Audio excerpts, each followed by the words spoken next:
रमद बर'द दिनै जिर' नेता बिटिआर एकरनि दफाफ्रा मोनसेबो नोङो इमप्लिमेन्ट खालामाखिसै सेन्ट्रेल इउनिभारसिटि जायाखिसै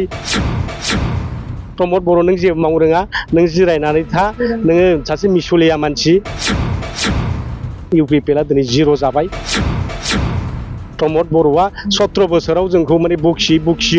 17 बोसोर नाम लायै लायै रायजोफोरजों गाज्रि मोनजाबाय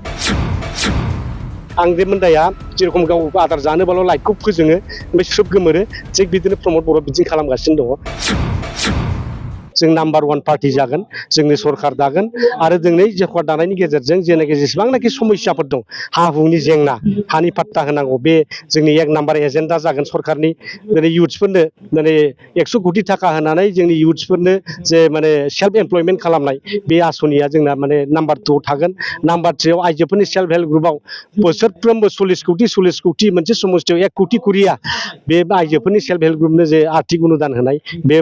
मोनसे गेरेन्टि हिसाबै आसनि थागोन आरो लोगोसे बोराय बुरिनि थाखायबो दिनै 10 कोटि थाखा बाजेट खालामगोन बोसोरफ्रोमबो आरो गरिब दुखियाफोरनि फिसा बिजनेस मावग्राफोरनि थाखाय 50 कोटि थाखा बाजेट खालामगोन जायनि थाखाय बे बाजेटनि गेजेरजों जोंनि रायजो राजाफ्रा बिजनेस मावग्राफ्रा जाहाथे आर्थिक अनुदान जाहाथे मोननो हायो अमा फानग्राफ्रा अमा फाननानै मोजां जानो हायो ना फानग्रा मोजां फाननानै जानो हायो बन रोगाग्राफ्रा बन जाहाथे मोजाङै फाननानै जानो हायो दा बेफोरबायदि फिसा बिजनेसमेनफोरनो दिनै बेबायदि बेबस्था खालामना होनाय जागोन आरो मालाय गरिब दुखिया गासिबोखौ नायनाय जाहाथे बिटिसिनि उन्नयननि फैसाया जाहाथे न'खर न'खर सहैयो बयनिबो किचेनसिम सहैयो बेनो जोंनि उद्देश्य जोङो आसाबादि 100% सरकारा जाखासिगोन आरो दिनैहाय जेनाखि बाजेट सेसन टेस्ट 24 आव फैखासिगोन दा बिनि उनाव साननै सानथामनि उनावनो इलेक्सनखौ डिक्लेयार होनायनि मोनसे सुलुंखौ जों मिथिबाय थानाय जादों आरो मालाय दा ओंखायनो जोङो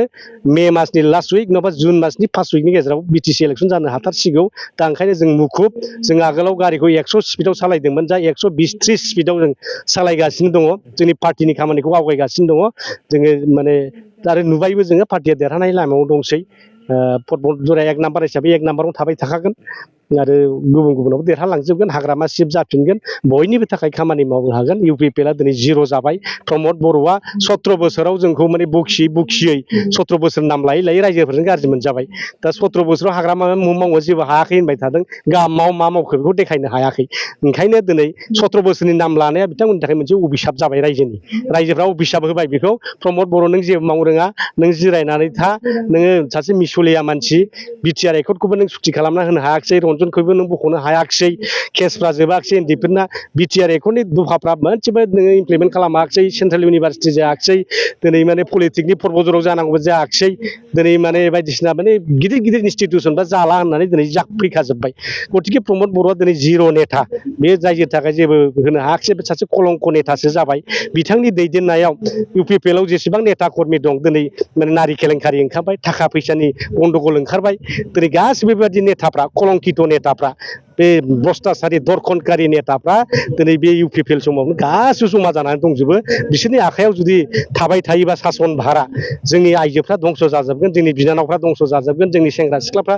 दंस' जाजोबगोन साख्रि बाख्रि मोनाबालानो ड्राग्स फाग्ला जौ फाग्ला जानानै सेस जाजोबगोन आरोखि समाजानो ओंखायनो बिनिफ्राय जों परित्रान मोननो थाखाय एकमात्र बिकल्प पार्टियानो जाहैबाय जेरै बिपिएफ पार्टि 17 बोसोराव जेसेबां मावदों बिनिफ्राय जों साबसिन मावनानै दिन्थिनानै रायजो राजाफोरनि कल्यान सेंग्रा सिख्लाफोरनि कल्यान आइजोफोरनि कल्यान गासिबो कल्यानखौ जों मावजोबगोन दा बेखौ जों रायजो राजाफोरनो गेरेन्टि होयो ओंखायनो खावलायदों साफ्रोमबो रायजो राजाखौ जोङो बिटिसिनि रायजो राजाफोरखौ जों खौसेयै थानांगौ खौसेयैनो जों आवगायलांनांगोन होमबासो बिटिसिआ उन्नति जागोन बिदि मोनथाम बे थगायसुलाफोरनि आखायाव जों थगायजानो नाङा बिसोर साफा सांग्रेमा